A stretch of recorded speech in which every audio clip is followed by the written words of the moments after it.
Hello, friends. It's just in service, still creating awareness on mental health. And you're welcome to my page once again. And how are you doing? And how is your mental health? And 2 weeks ago, I highlighted signs and symptoms of depression, and also I shared a little bit of my experience with depression. And today I will continue from where I stopped. I do remember that I explained that when those calling sensations became so intense, I couldn't bear it anymore. I cried out, and my dad recommended that I was taken to his doctor for adequate evaluation and treatment. I would go to the hospital, the doctor examined me. I just explained what I was feeling. He just smiled and said, I know what the issue is, you'll be fine. I did some tests, I took some medication, and I went home. And that night, my dad died. Well, I won't go into details. That night was one night I can never forget. In fact, that night was like something left me, and it was so painful. It was such a painful experience. And despite the fear and the anxiety, the heartache, I was on medication, and so it helped. And also the emotional support I got from my loved ones helped. And also God helped me because I remember at some point I was asking myself, will I be able to cope the day my dad will be late to rest? And I just heard on a particular day, the Holy Spirit said to me, I'll help you. And indeed, God helped me. That day came and God helped me. Well, in a couple of weeks, not long from that time, I got involved in a relationship and I was happy. I said to myself, finally have a companion. Well, that relationship did more harm than good. Um,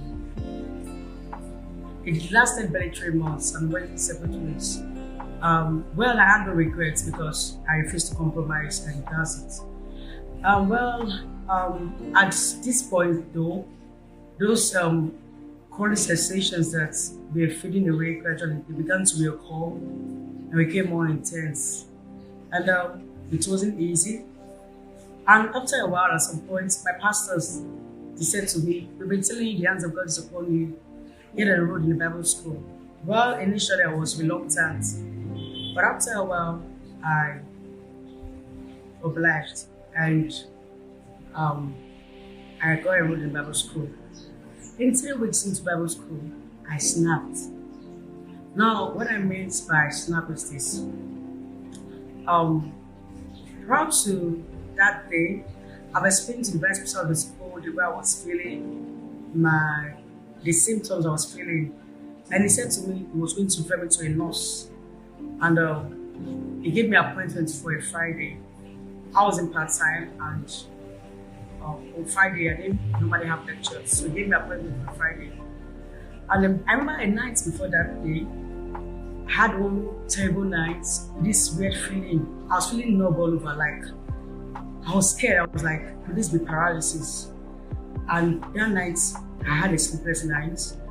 And I remembered the next morning, I was going to see the vice principal. My friend, the evangelist friend was with me. She told me, she was like, still man, rest.